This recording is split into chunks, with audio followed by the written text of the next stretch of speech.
Are we ready? सभी पत्रकार बंधुओं को नमस्कार।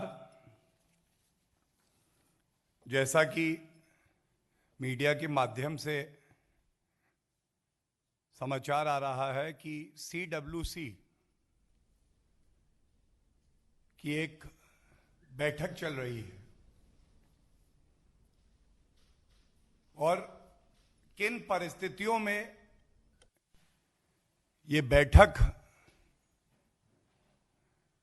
सोनिया गांधी जी द्वारा बुलाई गई है, ये सर्वज्ञात है। एक प्रेस रिलीज सबके समक्ष रखी गई जिसका शीर्षक है opening remarks of Congress president Shrimati Sonia Gandhi at CWC meeting, दिनांक 16 अक्टूबर 2021।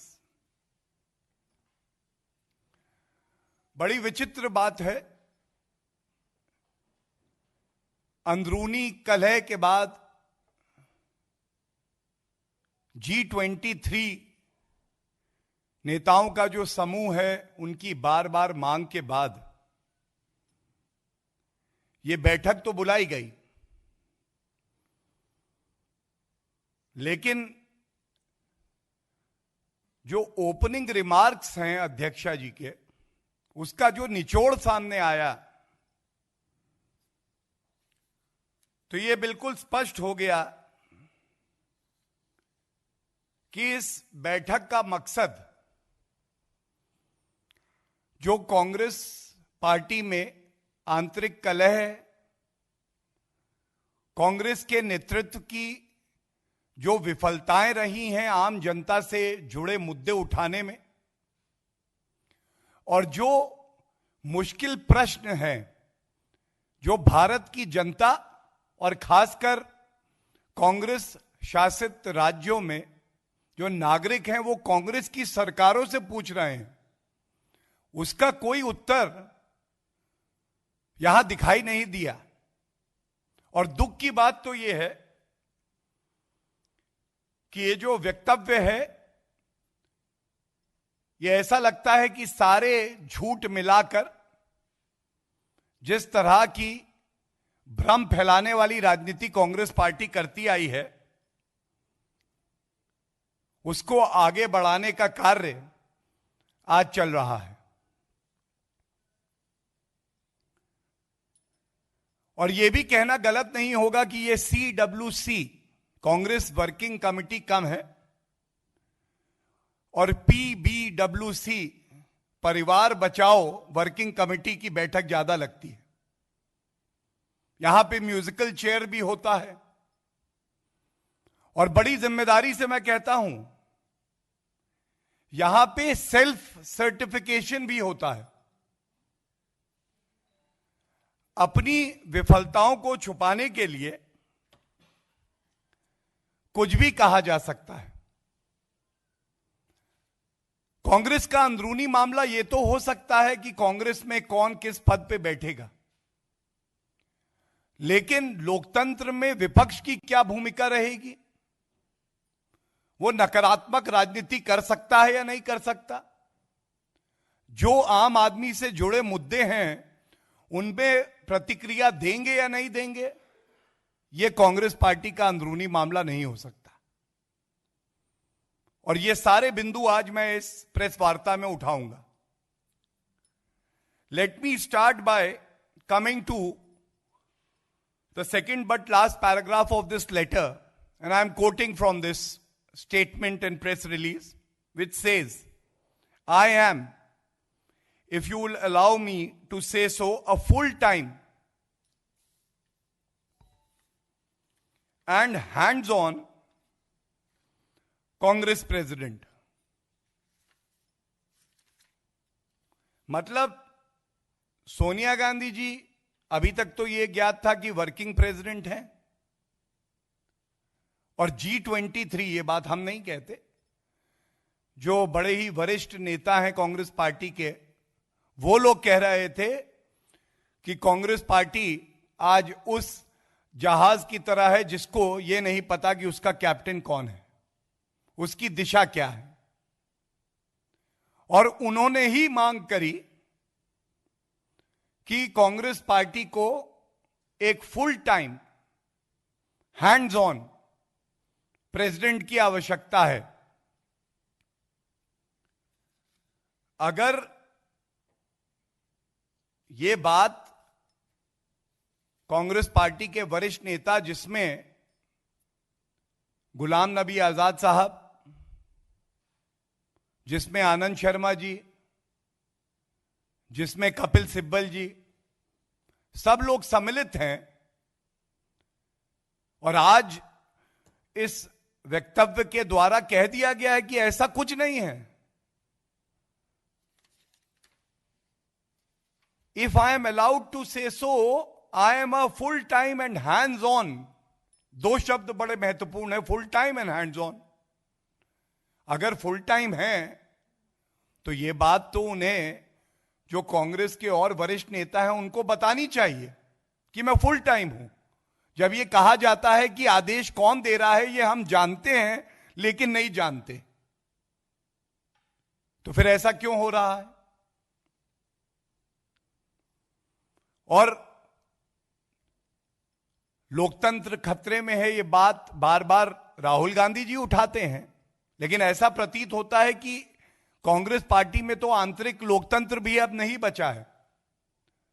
कपिल सिब्बल जी ने जब मुद्दा उठाया तो उनके घर पर ही कुछ लोगों ने विरोध प्रदर्शन करके टमाटर मारे। अब यह बताइए, हैंड्स ऑन अध्यक्ष आप हैं, तो आपकी चुप्पी से जनता को बड़ा डर लगता है। जब आपको सूट करे, जब आपको लगता है कि हम अपनी राजनीतिक रोटियां सेक सकते हैं, तो आप किसानों की बात उठा देते हैं, लेकिन ये भूल जाते हैं कि किसानों के ऊपर लाठीचार्ज हनुमानगढ़ में हुआ, राजस्थान में। कांग्रेस शासित राज्य है, लेकिन आज तो आपने जो अपना वक्तव्य दिया उसमें कुछ इस पे चर्चा नहीं हुई। ऐसा क्यों है सोनिया गांधी जी कि मोगा में, पंजाब में लाठीचार्ज किसानों पे होता है और आप चुप रहती हैं? और यह भी बड़े दुख की बात है कि दलित उत्पीड़न के सबसे ज्यादा मामले अगर कहीं से आते हैं तो वो कांग्रेस शासित राज्यों से आते हैं। आज एक उम्मीद थी कि जो मुद्दा भारतीय जनता पार्टी ने उठाया राजस्थान में, हनुमानगढ़ में, एक दलित भाई को पीट पीट कर मार दिया गया, एक विभत्स हत्या की गई। आप तो अगर अपने आप को एक बड़ी पार्टी और विपक्ष में अहम भूमिका पे बैठे हुआ दल मानते हैं, तो क्या दलित समाज के जो सदस्य हैं उनको जब आपके प्रदेशों में मारा जाता है तो आप उस पे कुछ नहीं कहेंगे? आप सबके समक्ष जो भी सिंगू बॉर्डर पे हुआ, हम सब ने देखा, एक दलित भाई को निर्मम तरीके से मार दिया जाता है। ये वो अराजक तत्व हैं जो किसानों के कंधों पर अपनी बंदूक रखकर राजनीतिक रोटियां सेक रहे हैं। क्या ऐसी तालिबानी सोच की एक घटना सामने आती है और इतना भी समय नहीं है कांग्रेस वर्किंग कमेटी में कि वो इस पे चर्चा करे और बताए देश को कि क्या कांग्रेस पार्टी आज तालिबानी सोच के साथ खड़ी है? और जब इस प्रेस वार्ता के लिए मैं आ रहा था तो यह भी सामने आया कि राकेश टिकैत जी ने कहा है कि आयोजकों की कोई जिम्मेदारी नहीं है। तो यह प्रश्न देश की जनता पूछ रही है और सभी किसान भाई भी पूछ रहे हैं जो 3 कानूनों का समर्थन करते हैं कि अगर आप एक प्रदर्शन का आयोजन करते हैं और उस प्रदर्शन में तिरंगे का अपमान 26 जनवरी को हो जाता है, ट्रैक्टर को टैंक बताया जाता है और अराजकता फैलाई जाती है, एक दलित युवक की हत्या कर दी जाती है,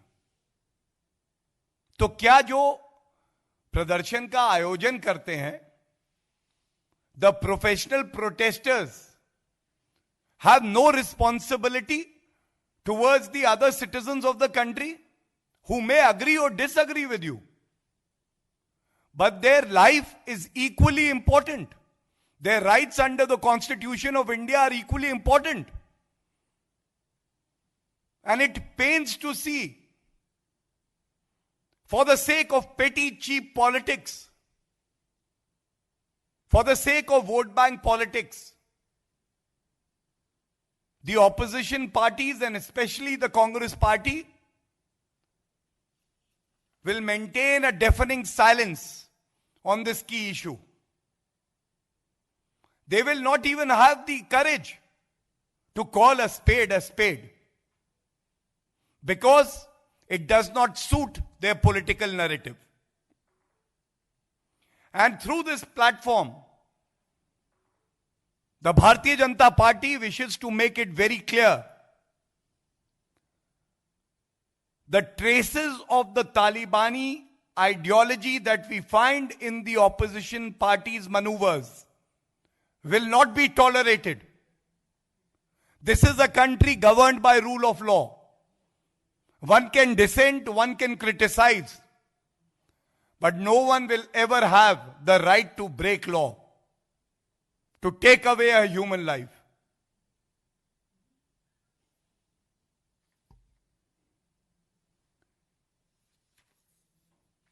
इस मुद्दे को बड़ी गंभीरता से सभी को लेना चाहिए। सर्वोच्च न्यायालय ने भी यह कहा है कि आपके आंदोलन का मतलब यह नहीं हो सकता कि आम नागरिक को दिक्कत आए। सार्वजनिक स्थलों को बंद कर दिया जाए, जो टैक्स पेयर के रुपयों से रोड बनती है वो बाकी जनता को उपलब्ध ना हो। किसी का परिजन बीमार है तो वो अस्पताल ना जा सके अपने रिश्तेदार को लेके। और इस बात पे बड़ी प्रमुखता से, बड़ी जिम्मेदारी से मैं 3-4 बिंदु और उठाऊंगा और प्रमाण के साथ आपके समक्ष रखता हूं। आज यह भी कहा गया 3 काले कानून, सोनिया गांधी जी, राहुल गांधी जी, ये तीनों कृषि कानून किसानों के हित में है, यह हमारा मानना है। और यह भी सत्य है कि संविधान के तहत ये तीनों कानून संसद के पटल पर पारित हुए। और यह भी सत्य है कि सर्वोच्च न्यायालय ने इस पर रोक लगाई।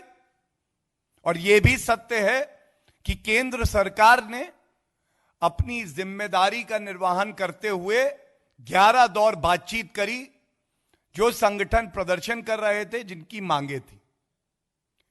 लेकिन आप ये नहीं समझ पाए कि विपक्ष की जिम्मेदारी क्या है। मैं ज्यादा पीछे नहीं जाऊंगा,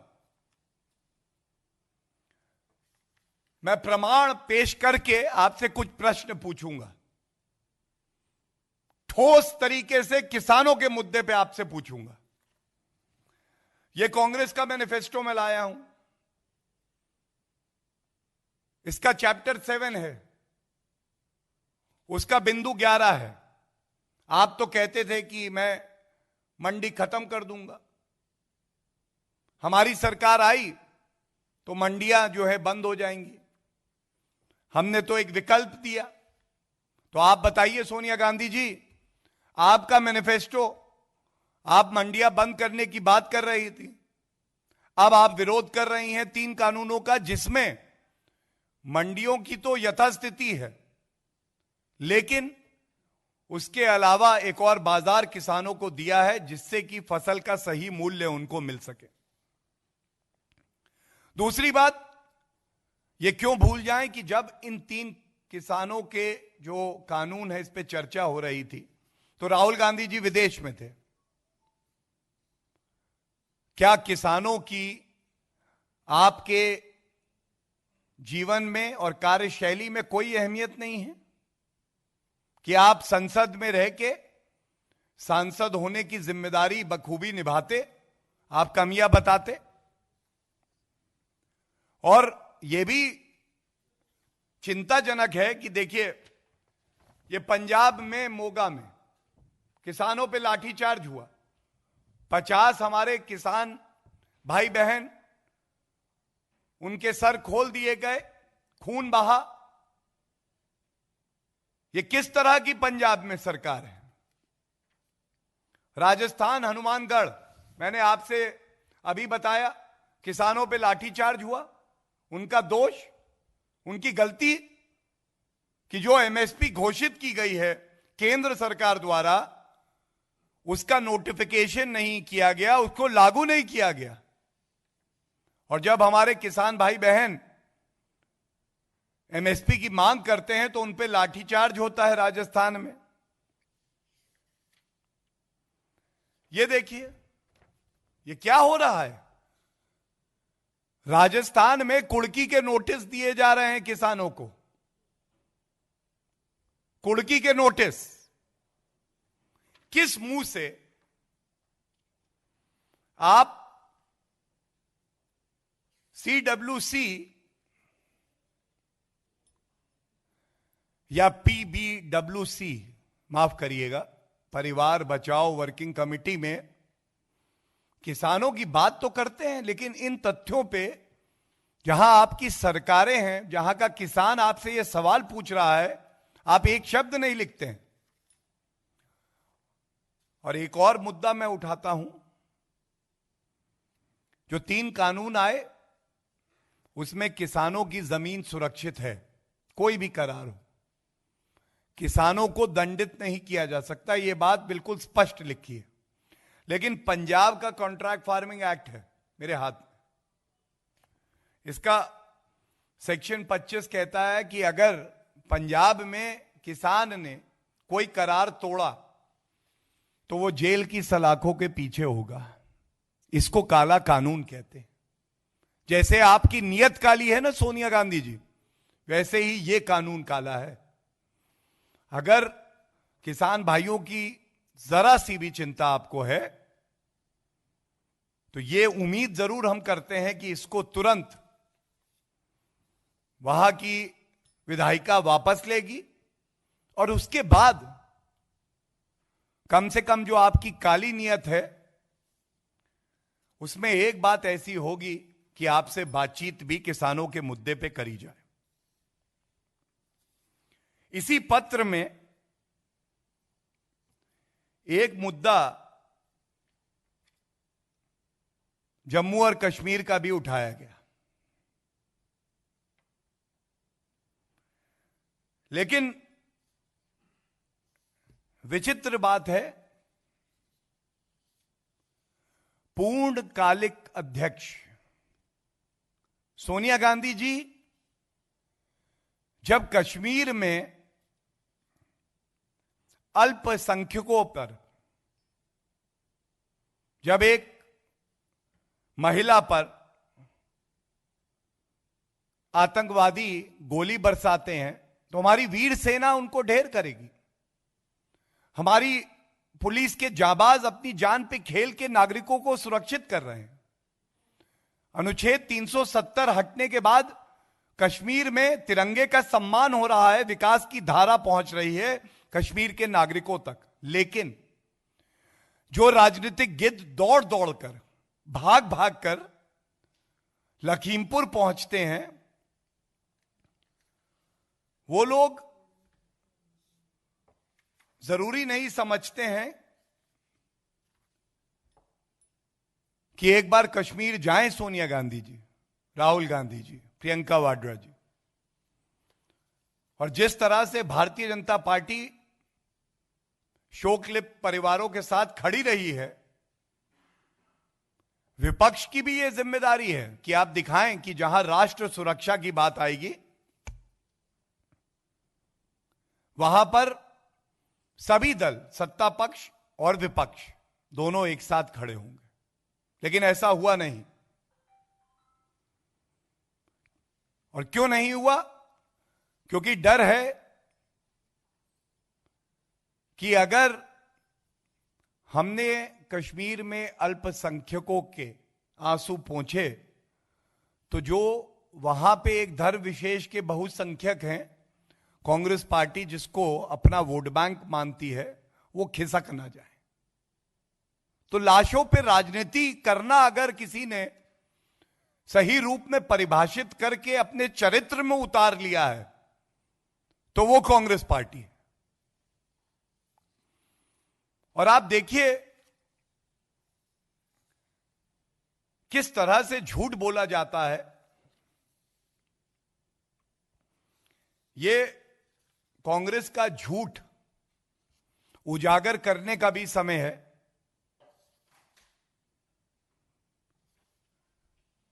महामहिम राष्ट्रपति जी से एक विशेष प्रतिनिधि मंडल मिलने गया। यह पत्र मेरे हाथ में है। प्रत्यक्ष को प्रमाण की आवश्यकता नहीं होती है। इस पत्र में 2 बिंदु बड़े आपत्तिजनक हैं। देश के प्रथम नागरिक को जो पत्र लिखा जाता है उसमें झूठ बोल दिया जाता है। I am placing this line before you. ये चिट्ठी राहुल गांधी जी, खड़गे जी, एके एंटनी जी, गुलाम नबी आजाद जी और प्रियंका गांधी वाड्रा जी ने हस्ताक्षरित करी है। और इसमें इन्होंने लिखा, as has become the norm, the Uttar Pradesh government and police flatly refused to lodge an FIR. 11 घंटे में FIR दर्ज हुई थी और नामजद FIR दर्ज हुई थी। तो ये झूठ क्यों बोला? इसकी जिम्मेदारी लेगा कोई? ये राजस्थान नहीं है जहां पे एक दलित को पीट पीट के मार दिया गया और जब तक भारतीय जनता पार्टी ने यह मुद्दा नहीं उठाया तो अशोक गहलोत जी सोते रहे, FIR नहीं दर्ज हुई। और इसी पत्र में एक और बात लिखी है, बड़ा ही दुखद था कि 4 किसानों की मौत हुई और सख्त कार्रवाई हो रही है योगी जी के निर्देश पे। लेकिन 4 और हमारे ही भाई थे जिनकी जान गई। इस पत्र में केवल 4 लिखा है। बाकी जो 4 नागरिक हैं जिनके अपने अधिकार थे, जिनको मारा गया, उनके बारे में कांग्रेस पार्टी कुछ नहीं कहती,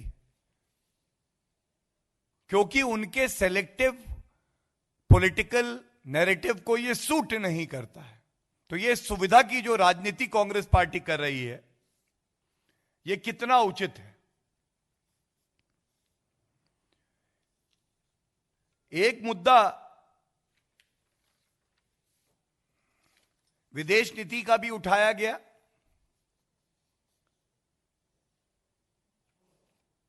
और विदेश नीति के मुद्दे पर जब भारतीय जनता पार्टी विपक्ष में थी तो हमेशा परिचय दिया एक जिम्मेदार विपक्ष का। राष्ट्र सुरक्षा के मामलों में कभी भी भारतीय जनता पार्टी ने ऐसा वक्तव्य नहीं दिया जिससे कि भारत की अखंडता को चोट पहुंचे। लेकिन चाहे सर्जिकल स्ट्राइक्स का प्रमाण मांगना हो, उसको होम ग्रोन टेररिज्म पुलवामा हमले को बता देना हो, बालाकोट एयर स्ट्राइक में अपनी ही सेना पे सवाल उठाना हो, गलवान वैली में देश के यशस्वी प्रधानमंत्री को सरेंडर मोदी कह देना, यह सब दिखाता है कि कांग्रेस पार्टी की आज मर्यादा की कोई लकीर नहीं है। वो किसी भी हद तक जा सकती है।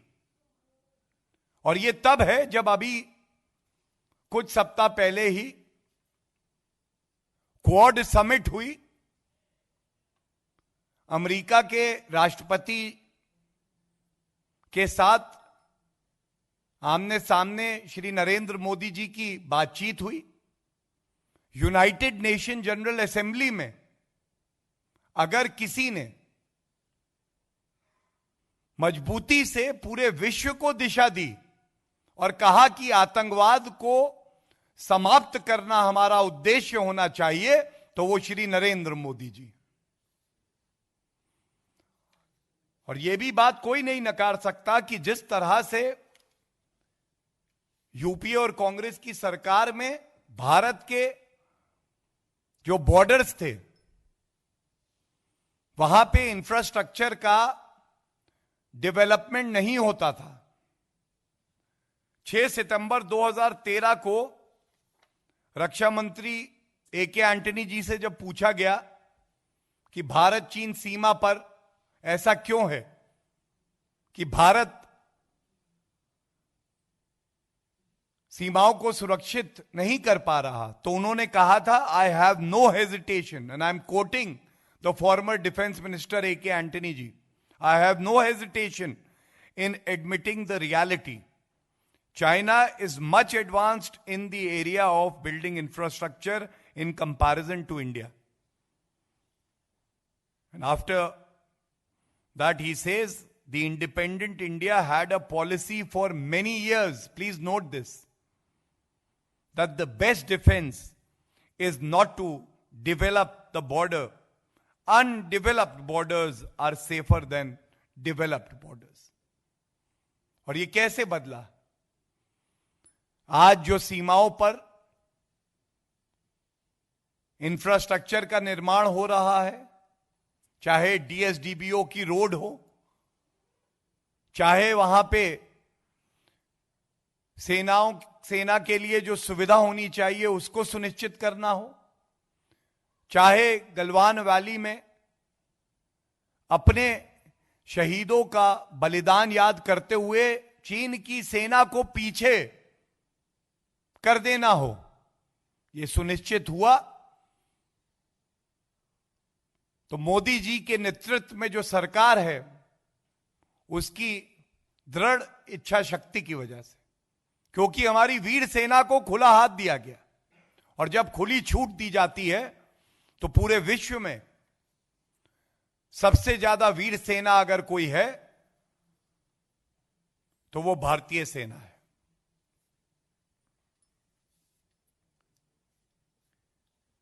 मैं इस प्रेस वार्ता में ये जो तमाम अहम बिंदु हैं ये मैंने उठाए।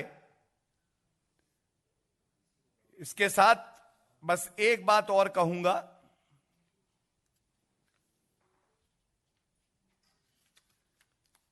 कि इनके ही पत्र में सच का खुलासा हो गया। सच को दबाया नहीं जा सकता है। इनके पत्र में शुरुआत में ही कांग्रेस पार्टी लिखती है, welcome to all of you, I have been wanting to have this meeting ever since parliament was adjourned. now that all of us are doubly vaccinated. Doubly vaccinated.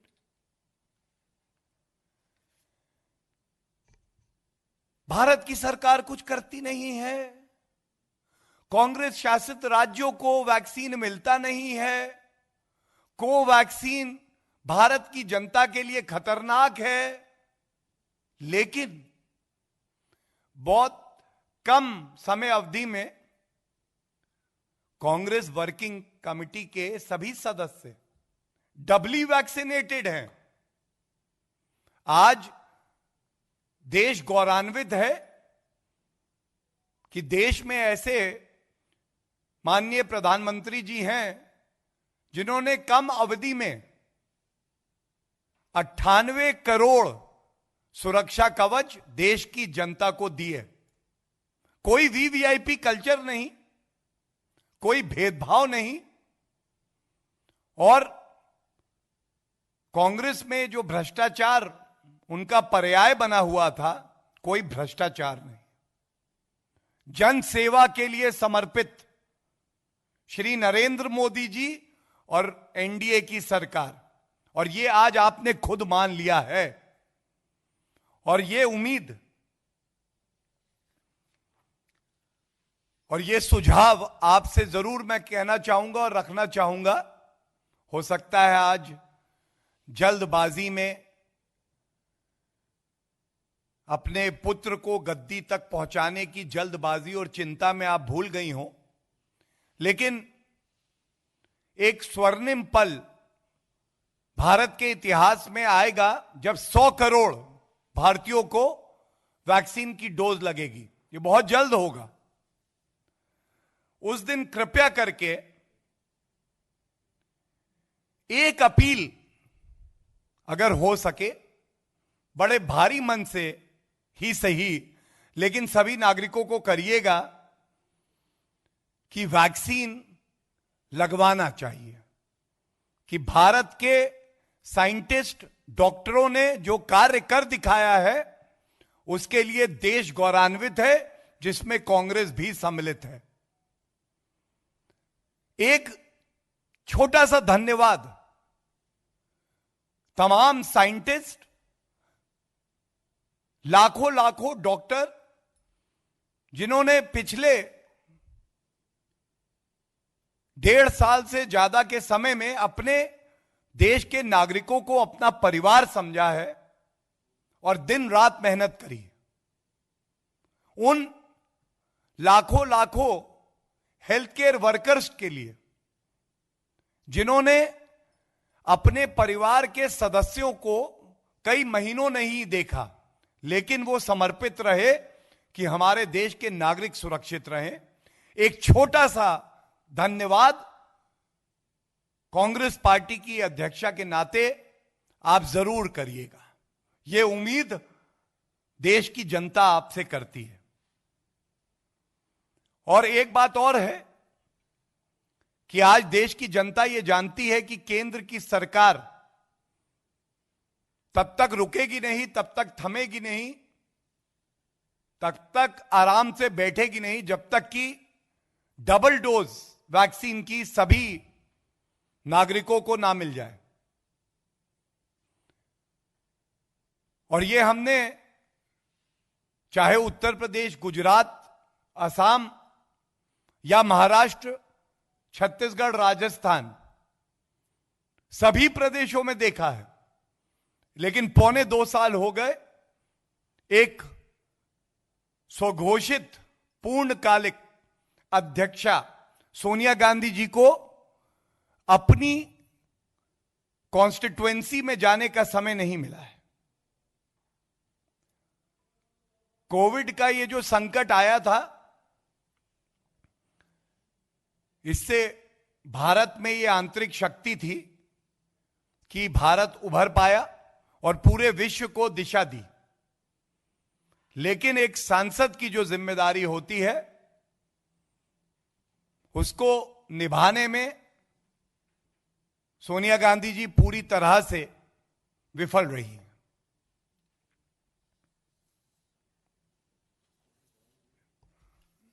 धन्यवाद।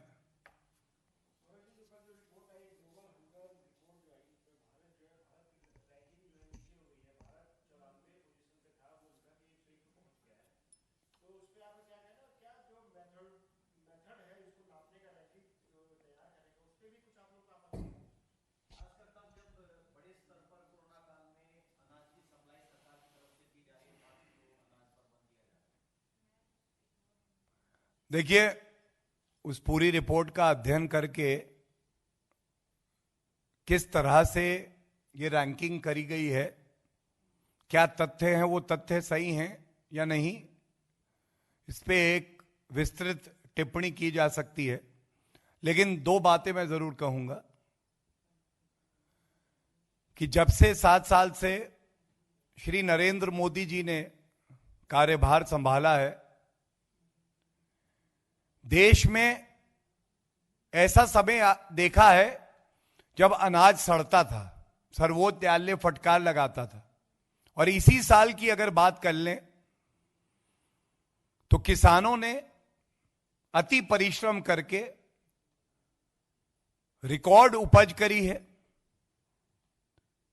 और उसके बाद रिकॉर्ड खरीद और रिकॉर्ड भुगतान भी किया गया। यह दर्शाता है कि अनाज की कमी एनडीए सरकार में नहीं होगी। और दूसरी बात, 100 साल में ऐसी पैंडेमिक कभी नहीं आई और इस कठिन समय में 80 करोड़ भारतीय नागरिक अगर 10 महीने से ज्यादा का अनाज मुफ्त पाते हैं तो वो केंद्र सरकार की सोची समझी एक जिम्मेदार नीति के तहत पाते हैं। और आगे भी जो भी कदम उठाने होंगे ये सुनिश्चित करने के लिए कि विश्व की इस महाशक्ति जिसका नाम भारत है, यहां कोई भूखा ना सोए, ये जिम्मेदारी हमारी है और इसको हम सुनिश्चित करेंगे। धन्यवाद। Any other question?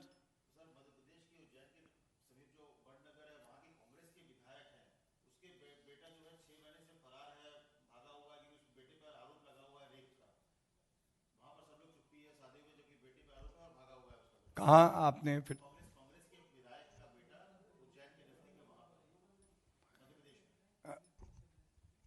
देखिए, जैसा आपने देखा है, चाहे केंद्र की सरकार हो, जो यूनियन टेरिटरीज होती हैं, चाहे भाजपा शासित प्रदेश हो, लखीमपुर में भी अभी देखा गया कि कानून से ऊपर कोई नहीं है। किसी के भी बेटे हो, कानून अपना काम करेगा। गलत किया है तो विवेचक सवाल करेगा, सवाल करने के बाद संतुष्ट नहीं होगा तो न्याय संगत तरीके से गिरफ्तारी भी होगी। और जो प्रकरण आप उठा रहे हैं उसमें इतना जरूर कहूंगा कि एक कानूनी प्रक्रिया होती है क्रिमिनल प्रोसीजर कोड में, उसका पालन करते हुए किसी भी अभियुक्त को छोड़ा नहीं जाएगा।